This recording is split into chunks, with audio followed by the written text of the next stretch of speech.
오늘 모임은 생성 AI 통섭 연구에서 이 시대에 좀 함께 공부하고 좀 나눠봐야 하는 내용들 중심으로 우리가 발제를 해서 활동을 하게 되어 있는데요. 거기에 이번에는 독서를 가지고 내용을 좀 소개하고 토론하는 시간을 좀 가져보고자 준비를 좀 했습니다. 공지드린 것처럼 책은 그 유명한 넥서스고요. 유val 하랄입니다. 이거 제가 한번 우리 현재와 미래를 좀 들여다봐 보자라는 거였고요. 이제 내용은 이제 페이지로 572페이지의 분량이고, 내용이 상당히 인류 역사의 많은 부분들을 좀 다루고 있어서 내용이 좀 방대합니다. 그 내용을 제가 잘 정리해보자 이렇게 노력을 했고요. 결론적으로 말씀드리면 우리가 기존에 알고 있던 내용을 넘어서는 내용들이 되게 많은 것 같습니다. 그래서 그 내용들을 제가 오늘 잘 소개를 좀 해보도록 그렇게 하겠습니다. 그리고 제가 하나만 지금 컨트롤하고 바로 들어갈게요. 어, 예,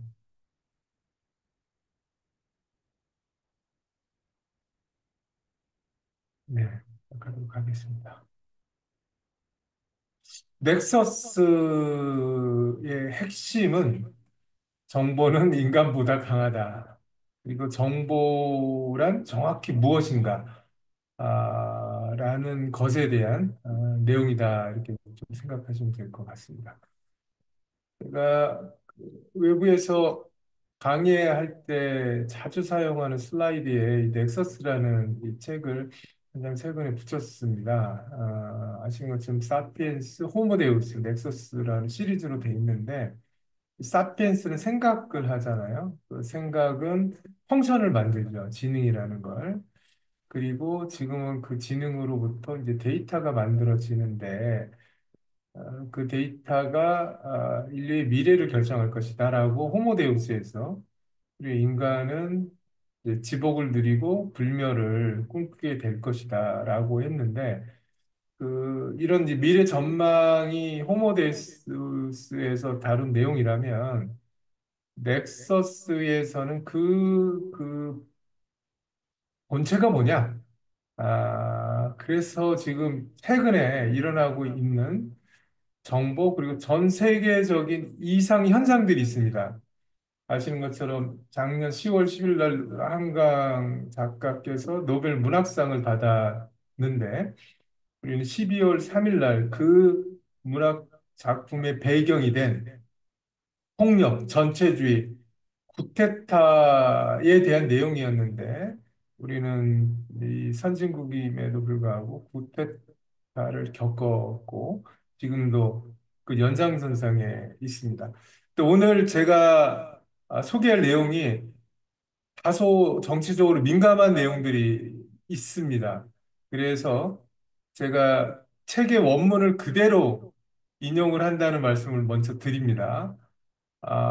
그 원문의 인용을 통해서 지금 현 시대가 왜 이런지, 우리나라에서는 왜 이런 일이 생기는지, 또 미국에서는 왜 그런지, 또 중국은 왜 이런지, 러시아는 왜 이런지에 대한 설명이 상당 부분 설득이 됩니다.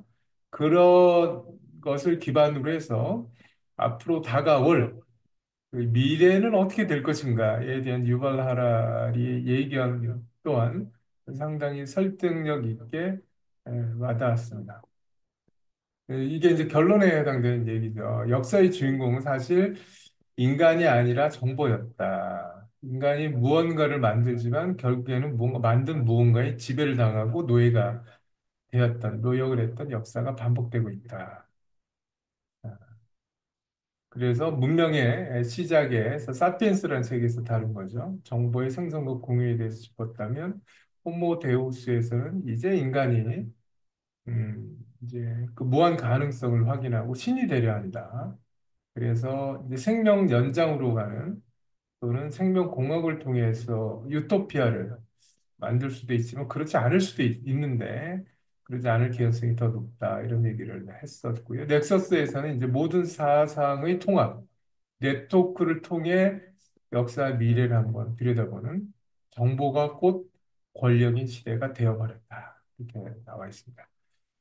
이 사피엔스 내용 간단히 한번 이게 이제 맥락이 있어서 그렇습니다. 우리는 생각하는 인간이잖아요. 그럼 도대체 이 생각이 무엇인가?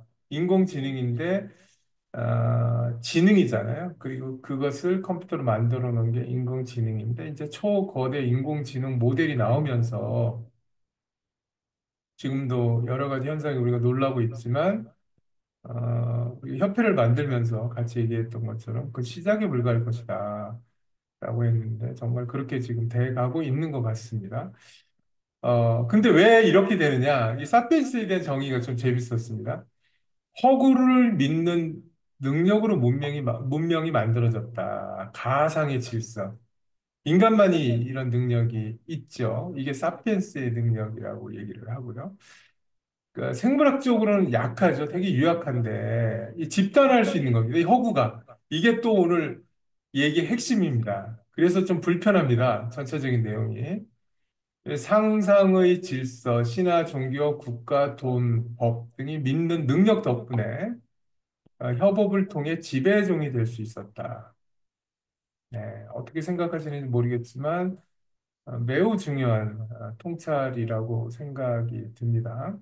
그래서 인지, 농업, 과학혁명, 예, 사피엔스에서 다루는 내용이고 개인의 행복은 반드시 개선된 것이 아니라 오히려 진보된 허상일 수 있다. 이런 얘기까지 얘기를 했었습니다.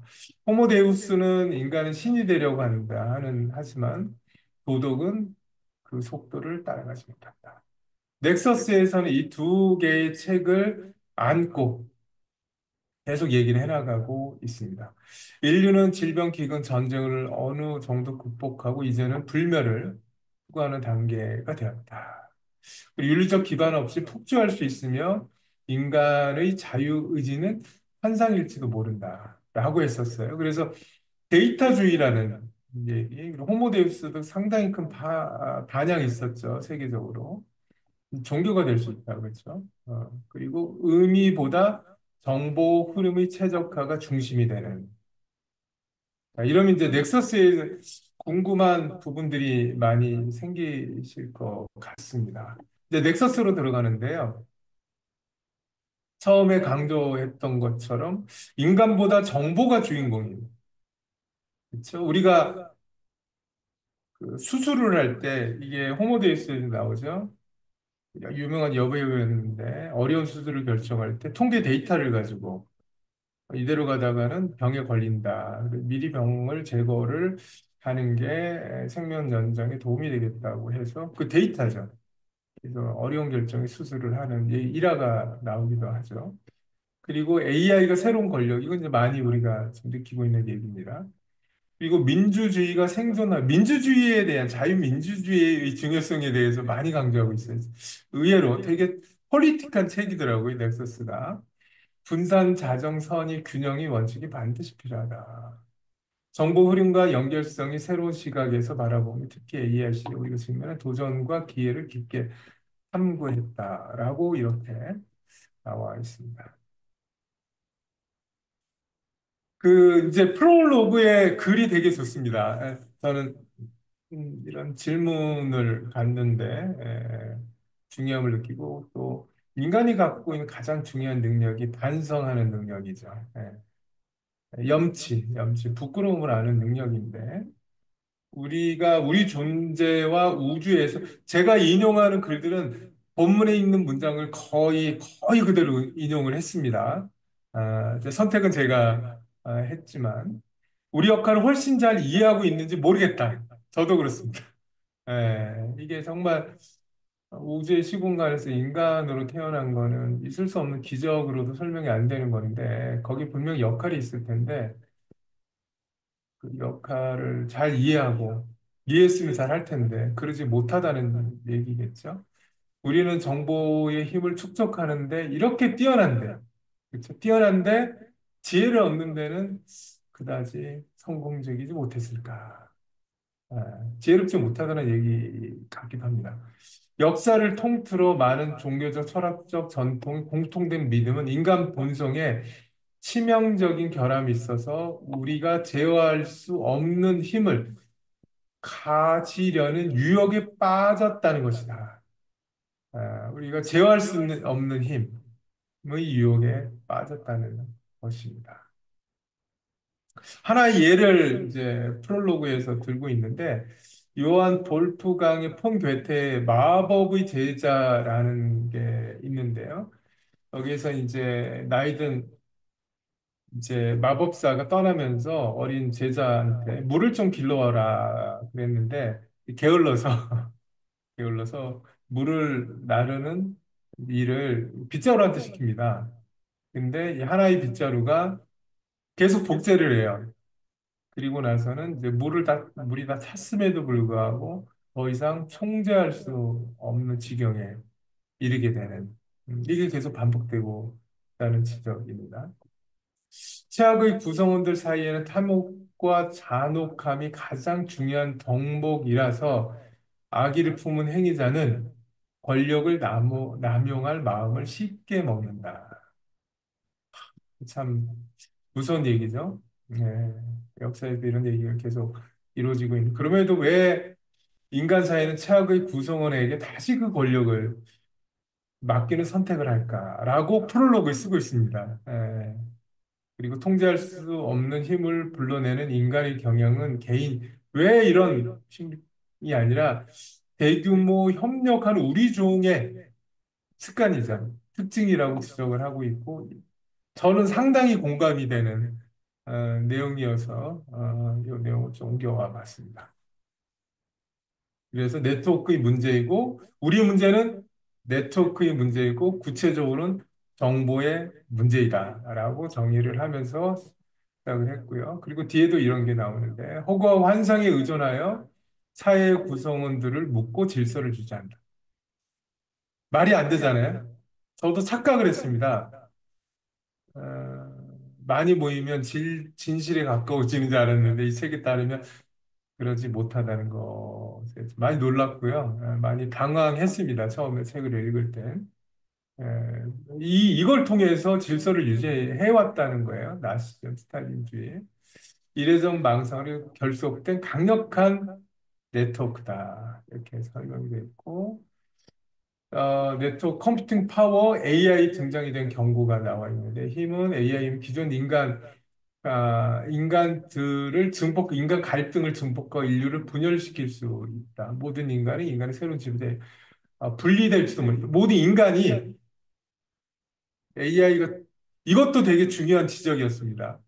인간의 새로운 모든 인간이 새로운 지배자 AI와 분리될지 모른다. 그러니까 새로운 에얼리언이라는 얘기가 나오거든요. 에얼리언 인텔리전스라는 얘기가 나오는데 될지도 모른다. 이런 얘기를 좀 하고 있고요. 전체주의를 운영하는 주체는 인간 독재자가 아니라 어찌 보면 이 전체주의가 이제 독재인데 이 네트워크, 인공지능이 갖고 있는 속성이 이 전체주의 속성을 띠고 있다고 합니다. 그래서 비인간적 지능 AI일 것이다 라고도 언급을 하고 있고요. 그리고 이게 무서운 거는 스스로 결정하고 아이디어를 구상할 수 있는 최초의 기술이기 때문이다. 그리고 또 제가 불편한 얘기들이 많다고 말씀드렸어요. 최근에 여러 가지 우리 사회에 전 세계에서 일어나고 있는 일들에 대한 언급이 많이 인용이 되고 있습니다. 그래서 제가 가감 없이 본문에 있는 내용들을 인용하고 있음을 제가 다시 언급을 드립니다. 지금 최근에 우리 뉴스에들 나오고 있는 거죠. 진실에는 관심이 없고 국민을 희생시켜 권력과 특권을 얻기 위해 고의적 허위 정보를 퍼뜨리는 엘리트 카르텔이다. 넥서스에 대한 정의가 좀 궁금하실 텐데요. 여기는 세 가지 정의가 있더라고요. 단순한 연결 이상의 정보와 권력, 인간과 기술, 진실과 허구를 잇는 축이다. 이렇게 정보 네트워크, 우리가 보통 생각할 때는 정보 네트워크라고 생각을 할 것 같은데, 정보의 그러니 인류 문명 형성과 진화에 결정적인 역할을 했죠. 넥서스는 정보의 교차점이 권력의 분기점으로, 그렇죠? 교차점, 분기점으로 작용을 했고, 종교, 신화, 문서 같은 대규모 협력을 이끌어냈죠. 그리고 근대에는 인쇄술, 그래서 관료제가 나왔고요. 그리고 이제 이것을 통합적으로 운영의 민주주의가 나왔습니다. 현대는 디지털 네트워크 AI가 등장을 했습니다. 그래서 구조를 가능케 한 정보 교차로이자 권력 통제 중심이다. 기술과 인간에서의 접점, 인간이 이제 기술과 상호작용하며 변형되는 시점으로 등장을 했고, AI는 비인간적 주체로 등장한 넥서스에 합류했죠. 이제 넥서스는 사람, 기계, 데이터의 혼합지대에서 만나는 접점이 되었습니다. 인간의 정보를 통제했지만 이제는 알고리즘이 인간을 분석하고 결정하는, 그리고 넥서스는 인간성과 기술성의 경계지대, 새로운 정체성, 사회질서의 생성 지점에 있고, 미래에는 이 미래 사회 운명을 가를 선택지가 된다라고 또 지적을 하고 있습니다. 그래서 전환점, 유토피아, 디스토피아 기로를 만들고 민주주의와 전체주의, 글로벌 협력과 디지털 분열, 인간 중심과 알고리즘 중심, 어떤 선택을 하느냐에 따라서 미래가 바뀐다는 얘기를 하고 있습니다. 이제 본문으로 좀 들어가는데요. 이 요약 문자하고 제가 목차 내용을 다 인용을 했고, 좀 중요하다고 생각되는 내용을 개별적으로 정리를 해서 아마 책 전체 내용을 다 저랑 같이 소화하실 수 있을 것 같습니다. 정보란 과연 무엇이냐? 한번 생각해 보십시오, 잠깐. 저도 알고 있었죠, 인포메이션. 음, 알고 있던 거랑 다른 정의를, 새로운 정의를 하고 있고, 이 포괄적인 정의를 이해하고 나서 현재와 미래, 현재를 살펴보고 미래를 전망하면 많이 보이고 판단이 되는 것 같습니다. 정보는 관계이고 진실일 필요는 없다. 그리고 신화, 문서, 관료제 AI로 정보 네트워크, 진실과 질서 간의, 이게 아주 중요한 표현입니다. 넥서스의 진실과 질서 간의 긴장 관계를 유지한다. 요거는 우리 여기 계신 분들도 많이 좀 주목하셔야 될 지점인 것 같습니다. 정보는 사실이 아니라 연결이고, 연결이다라는 게 중요합니다. 연결. 이런 것도 다 연결인 거죠. 그래서 그 연결이 커지면 상호 주관적인 현실을 만든다. 이런 용어가 있더라고요. 영어가 정확하게 맞는지는 모르겠는데, 인터서브젝티브 리얼리티라고 돼 있는데, 원문에도 그렇게 돼 있는지는 모르겠지만, 이게 이제 네트워크가 커지면 존재하고요. 네트워크가 작아지면 소멸됩니다. 아, 그리고 이야기에서 문서가 나오고 관료제 이런 것들이 진화해 왔고 구조를 형성하고요. 이 싸움이라는 거죠. 여기서도 강조를 마지막에도 했지만 많아질수록 저는 그런 줄 알았습니다. 이 책을 읽기 전에 그렇게 믿고 싶었던 것 같아요. 근데 그렇지 않다라는 게 계속 반복된 언급이고 여러 가지 사례를 제시하고 있습니다. 이제 그 목차가 이렇게 이제 총 책에는 3부가 나와 있는데 그 3부의 내용에 제가 지금 또 목차 한번 다시 한번 볼게요. 전체 다 보여드리면 내용이 좀 많을 것 같아서 음, 책을 읽는데 지루하지 않았어요. 보통 좀 두꺼우면 많이 지루하지 않아요. 제1부가 인간 네트워크들, 2부가 비유기적 네트워크, 3부가 컴퓨터 장치입니다. 그래서 3부로 되어 있고, 장으로는 11장으로 되어 있고, 제가 11장 내용을 다 요약해서 설명을 드릴 예정입니다.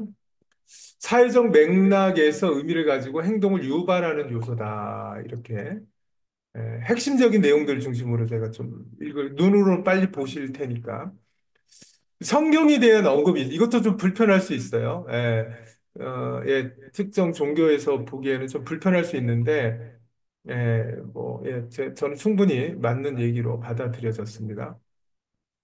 여러 가지 이제 얘기가 있었고, 하지만 이제 긍정적인 많은 그 인간들을 인류를 묶는 중심축 역할을 했다.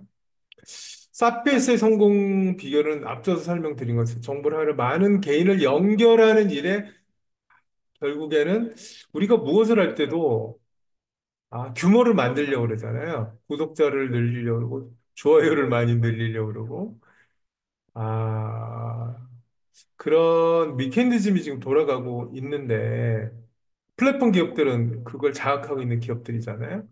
그래서 인간이 원래 이걸 잘하는데 그 잘하는 인간들 중에서도 잘하는 능력을 가진 기업이 지배자가 됐구나. 그렇죠? 그래요. 근데 이 능력이 앞서 말씀드린 것처럼 거짓과 오리와 환상을 만드는 것과 밀접하게 관련이 되어 있고 진보된 사회에서 사람들은 망상에 쉽게 빠진 대중이 일사불란하게 움직인다라는 얘기가 나와 있습니다. 최근에 일어나는 일련의 사건들이 왜 이런지에 대한 얘기도 마지막에 이 언급이 되어 있어요. 마지막에. 그리고 나니까 이해가 많이 됐습니다. 그리고 이제 두 번째는 이야기인데 왜 이야기의 중요성을 우리 얘기도 많이 해. 스토리텔링을 잘해라. 뭐 얘기를 많이 하는데 발표할 때도 그러잖아요. 스토리가 있어야 된다는 얘기 많이 하고 지금도 여러 가지 정치 현안들이 있는데 거기도 스토리를 다 만들어 가잖아요. 왜 그러냐면 인간은 많은 걸 기억하지 못하거든요. 되게 단순합니다. 아, 그리고 생각보다 멍청합니다. 그리고 생각보다 이기적입니다. 저도 그렇게 생각합니다. 그래서 그들을 휘어잡으려면 이야기가 단순하고 자극적이어야 됩니다. 예, 그런 우리가 속성이 있다는 거예요. 근데 무한한 연결. 그래서 신화 종교 같은 이야기는 공동체를 결속시키고 대규모 협력을 가능하게 한다. 그런데 여기에 허위 정보나 편견이 에, 잘 작용하고 그로 인해서 상호 주관적 현실이라는 게 만들어지는 거죠. 이야기를 만들고 연결돼서 규칙을 만들어서 이야기를 매개로 형성이 되고요. 국가마저도 이야기가 있어야 되고 신화가 있어야 된다. 이야기하고 신화가 있으면 국가를 건설할 수 있다라는 얘기까지 하고 있습니다. 허구적 이야기가 신도 만들고 돈도 만들고 그렇죠? 비트코인도 그러지 않습니까? 역사적으로 국가도 그렇게 만들었고 왜 그러냐면 앞서 말씀드렸던 것처럼 허구는 간단하지만 진실은 애처로 복잡하다. 진실은 고통스럽고 불편한 반면에 허구는 지어내기 나름이고 전염성과 확산성이 강력하다라고 이렇게 나옵니다. 그러니까 정보가 많다고 이게 딜레마죠. 예. 그래서 이런 그림을 좀 그릴 수 있어요.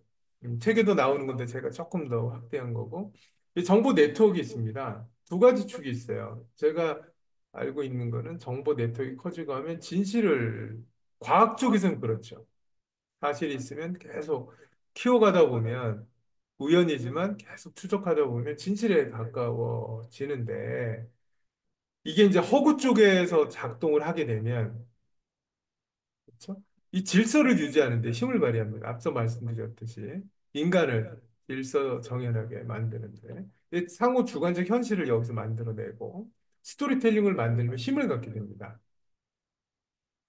그리고 과학은 그나마 견제할 수 있었던 건 진실을 밝히려고 하는 노력들, 자기 검열이라든가 비판들이 있기 때문에 이건 이제 민주주의라고 여기에서는 자유민주주의라고 표현을 하고 이건 전체주의라고 표현을 하고 있습니다.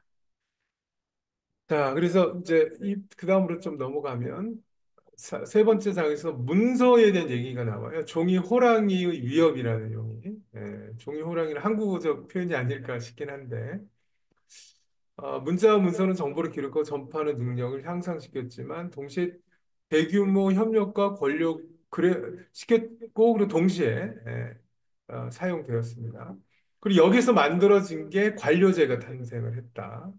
관료자는 책상 위의 통치라고 정의를 하고 있습니다. 이후 전자기술, 디지털기술로 확산되었고, 이런 것을 이제 지배하기 위해서 정치인과 예언자들은 이 혐오 미케니즘을 이용해서 지배 구조를 견고히 해왔고, 거기에 역사적으로 마녀, 사탄, 전염병, 공산당, 지금은 가짜뉴스, 반국가 세력, 이라는 용어가 이 책에 나옵니다. 제가 가져온 용어가 아니라 이 책에 그런 말들이 나오고요. 그래서 정보 네트워크에서 이야기를 만들고 문서화되고 이것이 이제 관료화되고 그게 이제 민주주의나 전체주의가 되는 이 미케니즘으로 돌고 있는 거죠. 거기에 또 우리가 크게 많이 겪고 있는 게 이런 겁니다. 이게 우리 인간의 맹점이라고 지적을 하고 있어. 무오류성의 환상. 저도 그랬던 것 같습니다. 저도 진리가 있을 텐데 만약에 진리를 이치를 알게 되면 이게 이제 저도 이제 고전 철학 같은 걸 공부하다 보면 항상 그걸 찾았거든요, 인류가. 그래서 무오류성을 찾게 됩니다, 인간은. 근데 그게 이제 환상을 일으키는 동인이 되고 그게 전체주의로 가는 원인이 된다라고 지적을 하고 있어요. 정보 네트워크는 오류를 포함하고 절대적인 진실을 전달하지 않는데 이 종교의 가장 중요한 기능은 사회 질서의 초인적 정당성을 부여하는 것이고, 인데, 이제 책에 나오는 내용이에요. 최초 종교적 서적은 누가 작성했으며, 이걸 또 복제를 계속 해왔고, 이걸 또 해석을 시대에 따라서 하고 있지 않습니까? 여기에는 오류가 포함이 되어 있지 않나. 그렇죠? 근데 오류 없는 그 텍스트를 우리는 찾죠. 그리고 그 텍스트에 대한 그리고 권위를 부여를 합니다. 그리고 그 텍스트에 대해 해석을 가진 사람들을 우리 특권층으로 해서 절대적인 존경 또는 절대적 힘을 쓰고 있죠. 이 오류를 발견하고 스스로 바로 잡는 비판적 검토와 해석, 이걸 자정장치라는 얘기를 하고 아주 중요한 단어로 쓰고 있어요. 중요성을 강조하며 오류가, 이 오류를 강조하고 그리고 간혹 생기는 오류는 혁신과 발전의 촉진 요인이 되기도 한다라고 설명을 하고 있습니다. 그리고 이제 다섯 번째 장에서는 결정, 민주주의와 전체주의를 한번 쑥 훑습니다.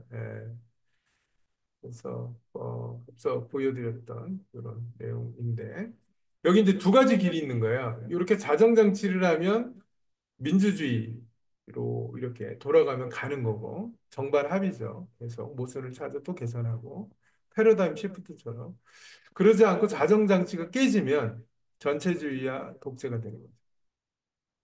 당연한 얘기지만 책에서 아주 비중 있게 강조하고 있습니다. 그래서 정보 권력의 분산과 투명성이 중요하다.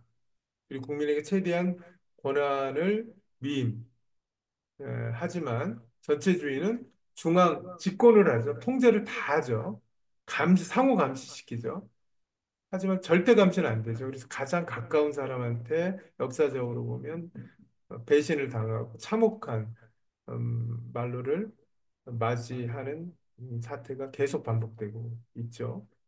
그 정보의 흐름과 관리 방식에 따라서 정치 체계의 성격이 결정되었다. 그렇죠? 이렇게 방임하고 상호작용하게끔 하는 민주주의와 독점과 통제를 하는 이 두 가지 길이 있었다. 그리고 여기에 포퓰리즘에 대한 얘기도 나옵니다. 그리고 이쪽은 약간은 보수 쪽 얘기들이 많은 것 같잖아요. 진보 쪽의 모순에 대한 우려에 대한 얘기도 아주 날카롭게 지적을 하고 있는데 포퓰리즘이 아시는 것처럼 이제 국민이라는 단어의 라틴어인데 포퓰리스트의 주장이 지금 그런 현상을 또 많이 보는 것 같습니다. 본인들만이 옳다. 근데 양쪽이 다 그런 현상은 있죠. 진정으로 국민을 대변한다라는 착각 속에서 그 1%의 지지자도 없음에도 불구하고 지금 나오는 리더들의 대부분의 모습이 또 이런 모습을 띠고 있죠, 지금. 국민의 뜻, 이데올로기화와 유일한 대변으로 주장을 하는 모습. 여기 다 그렇죠. 예. 그래서 제가 인트로 할 때 좀 불편한 얘기들이 좀 많다. 그래서 제가 본문을 그대로 인용해서 설명을 드린다. 그래서 좀 민낯을 그대로 드러내고 보는. 근데 이게 외국 유태인이잖아요. 근데 전 세계 우리 한국에서 일어나는 일들이 그냥 이 책을 보면 아주 투명하게 잘 보이는 것 같아서 그 과거에 쓴 책인데 이럴 수 있나라는 생각이 책을 읽으면서 여러 번 좀 들었습니다. 그리고 제가 몰랐던 부분들도 많이 알게 되었고요. 왜 이런 이런 실수가 생기느냐면 무오류성에 대한 확신이 지나칠 때 자기가 틀리지 않는다라는 고집이죠. 그럼 전체주의가 되고 독재가 되는 거죠. 자, 그리고 입으로 넘어가겠습니다. 비유기적 네트워크. 그건 생물이 아닌 거라는 컴퓨터를 뜻하는데요.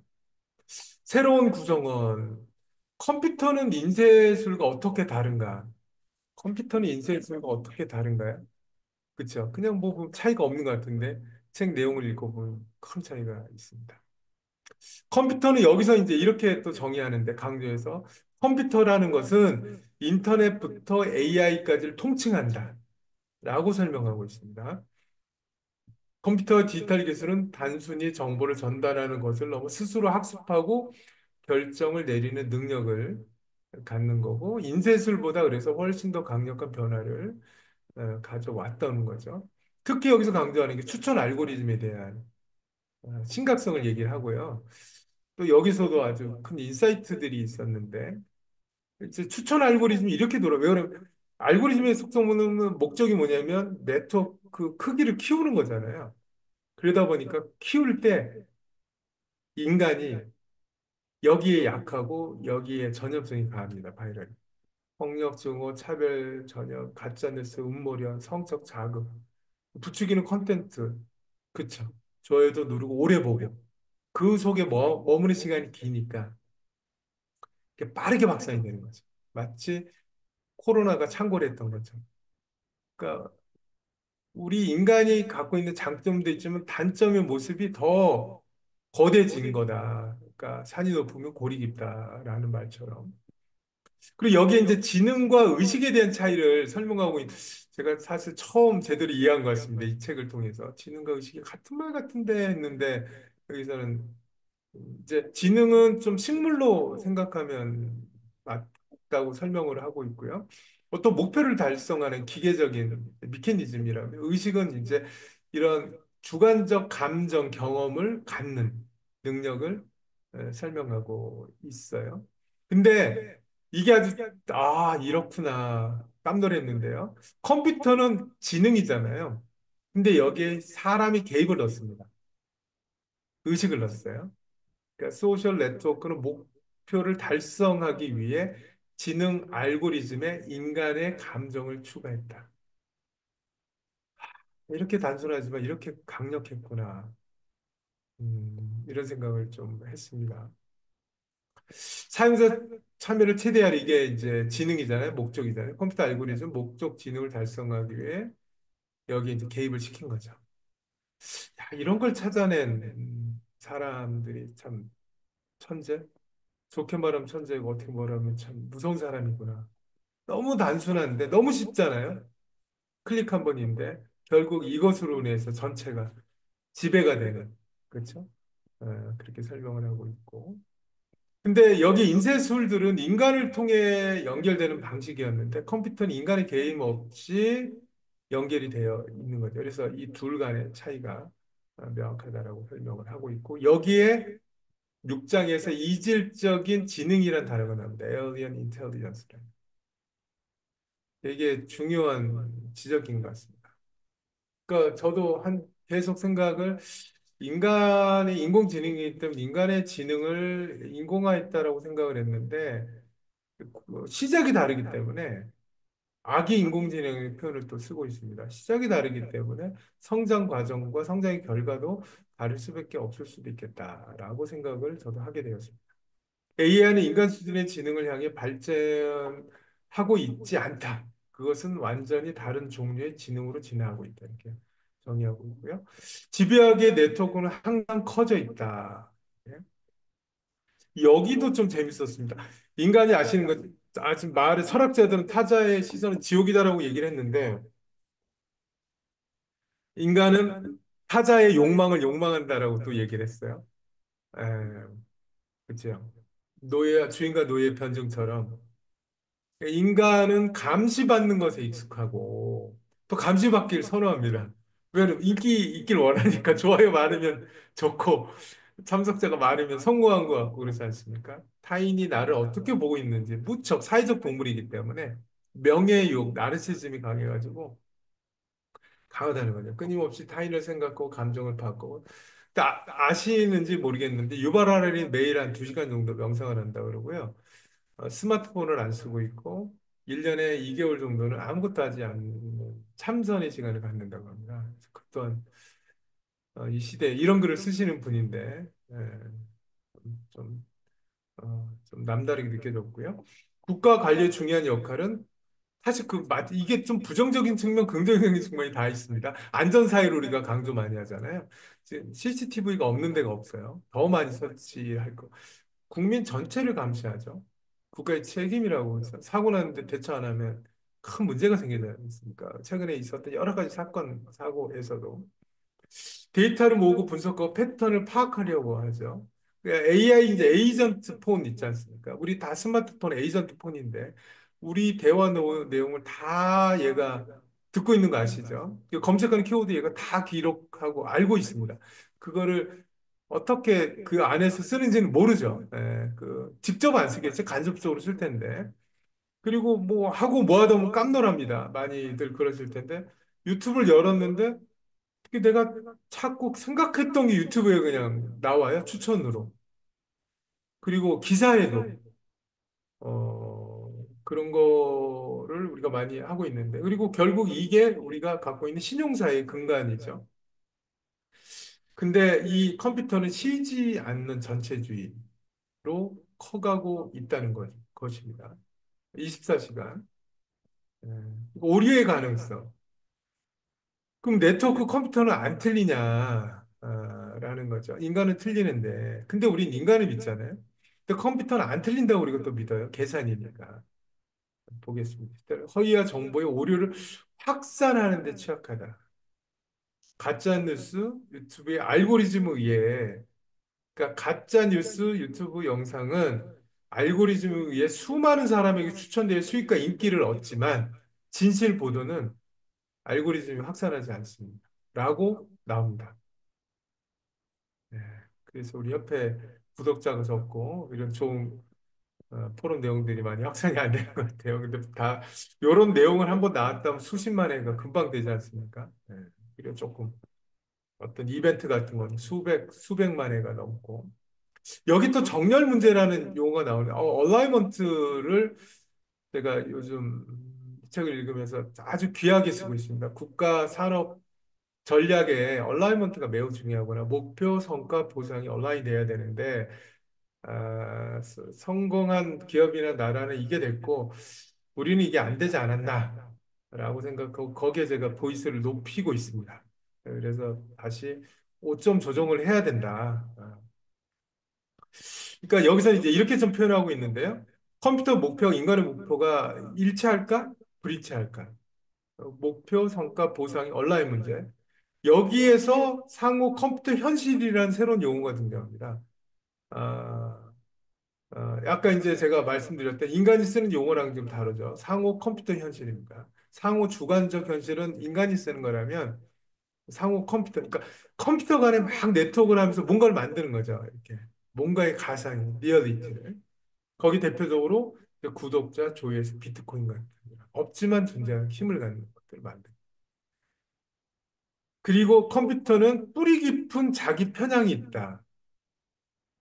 처음에는 무슨 소리가 있는데 읽어보니까 왜 그러냐면 우리가 있는 사이는 이미 편향된 정보와 기득권층에서 생산한 정보를 기반해서 운영되고 있기 때문에 그 위에서 학습된 알고리즘 또한 편향될 수밖에 없는 거죠.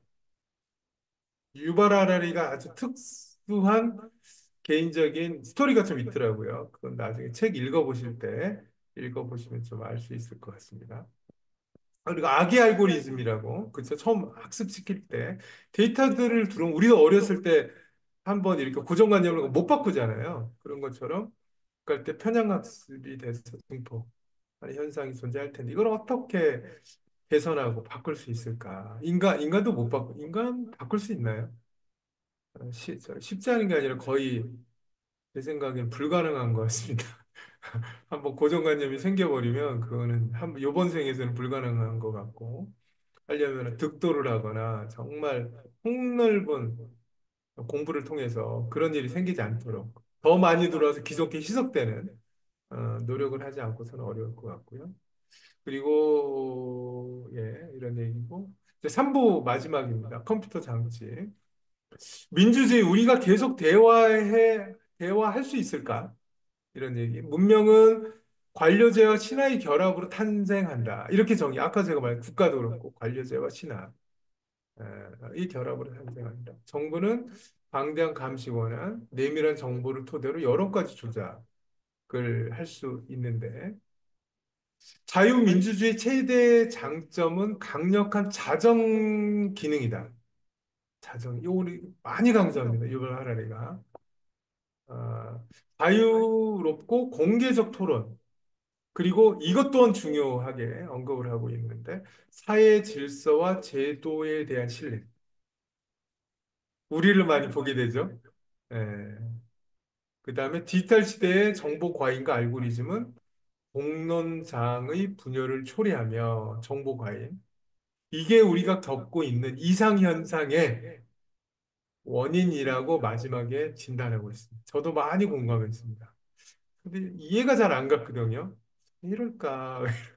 내가 잘못됐나? 저기가 잘못됐나? 이해가 안 갔는데 이 책을 읽고 나서 많은 부분이 이해가 갔습니다. 그리고 미래의 고용시 이것도 중요합니다. 이거 제가 SNS 바로 올렸는데 아주 큰 통찰. 되게 큰 통찰입니다. 이 언급을 하는 분을 제가 아직까지 못 만났어요. 예, 근데 이걸 강조를 안 딴 것 같아요. 저는 되게 중요한. 미래 고용 시장은 매우 불안정할 것이다. 왜? 가장 큰 문제는 일자리가 부족해서가 아니라 너무 빨리 업무가 직능이 바뀌기 때문에 대응하는데 재훈련과 적응이 쉽지 않다. 예, 그래서 매우 불안다. 못 쫓아가는 분들은 거의 아웃이 될 거거든요. 그리고 쫓아가려면 또 바뀌어 있고, 그쵸? 지금 2년 동안 너무 많은 변화가 있어서 하루가 멀다 하고 새로운 기능들이 쏟아지고 있고, 그 기능이 기존 기능들을 다 잡아먹어 버리고 있지 않습니까? 그리고 여기에 이제 이 얘기도 강조, 알파고의 37번째 수. 이게 두렵다. 매우 이상은 결정적인 수인데요. AI 혁명의 상징이라고도 표현을 한답니다. 인간 정신의 한계로부터 자유로운 AI는 이제까지 공개되지 않았던 영역들을 발견한 탐험. 아까 말 애가 다른 종류인 거죠. 에얼리언이야. 그러니까 얘가 성장하면 우리처럼 말하고 생각할 거라고 생각하는 게 착각이다라는 거예요. 기계지능이기 때문에 저도 그럴 줄 알았는데 그렇지 않다라고 얘기를 하고 있고요. 그 우려는 아시는 것처럼 AI는 블랙박스 러닝이기 때문에 매우 복잡하고 미세한 신호 연쇄작용이잖아요. 그래서 이것을 해석하고 예측하는 것 자체는 불가능해서 어느 순간에 어떻게 될지 모른다. 시한폭탄 같이. 그리고 최근 포퓰리즘의 등장, 요 얘기를 가지고 할까? 무오류성도 그런 거고. 요게 이제 정보 과잉과 알고리즘 때문에 이런 현상이 생긴다. 이 불안함 때문에. 이 책에서는. 저도 공감하고요. 이따 우리 토론할 때 얘기에 대해서 같이 얘기 나눠보면 좋지 않을까 싶어요. 포퓰리스트하고 강력한 지도자가 전 세계적으로 잇따라 등장하고 있지 않습니까? 사람들은 더 이상 세계를 이해하거나 소화할 수 없는 엄청난 양의 정보에 압도될 때 쉽게 음모론과 특정 인에게 구원 요청을 한다. 라고 책에선 언급을 하고 있습니다. 트럼프 지지자, 왜 그런지에 대한 언급이 좀 책에 되어 있고요. 그리고 다 바꿨으면 좋겠다. 지금 모르겠고, 새로 완전히 다. 그쵸? 지금 아메리칸 포스트를 보면 이 글과 되게 많이 일치하는 것 같습니다. 기술부는 가속과의 경제, 온건한 보수 프로 비현실적으로 보일 만큼 보이게 만들었을 가능성이 있다. 마지막 전체주의 열 번째 장에 모든 권력은 알고리즘에게로 알고리즘과 AI는 정보를 중앙 집권적으로 통제할 수 있는 새로운 형태의 전체주의 위험을 내포하고 있다. 그렇죠? 인간은 이제 본능적으로 독재를 하려고 그러죠. 마지막 단계가 참두정인데 참두정은 백성과 싸우는 거거든요. 역사적으로 백성과 싸우는 나라는 그냥 멸망입니다, 멸망. 역사적으로 예외가 없었어요. 그 전체주의죠, 독재인데. 근데 이 알고리즘이 갖고 있는 속성이 이 전체주의를 지향한다는 거죠. 너무 많은 걸 얻어서 그걸 하나로 계속 뭉치고 연결하려고 하는 속성이 있기 때문에 감시하고 전체적 위험을 내포하고 있죠. 그래서 윤리적 통제와 규제가 필요하다. 실리콘 장막 세계 제국인가 세계 분열인가 마지막 얘기입니다. 그래서 어디로 가? 유토피아, 디스토피아. 동시에 이제 격차를 점점 키우는 거죠. 그리고 데이터 식민지라는 용어를 쓰고 있습니다. 그러니까 산업화 시대에 선진국이 있었으면 식민지 국가들이 있어서 거기서 소비하거나 자원을 착취했었잖아요. 부는 여기서 누리고 거기에 부의 원천에 해당되는 데이터는 다른 나라에서 다 빈국에서 갖고 오는 그런 일들이 지금 벌어지고 있다. 이렇게 하고 있고 그래서 비인간적 주체의 등장 그리고 유토피아, 디스토피아. 그래서 인간 중심적 민주주의와 자정 기능이 중요하다라고 설명을 하고 있습니다.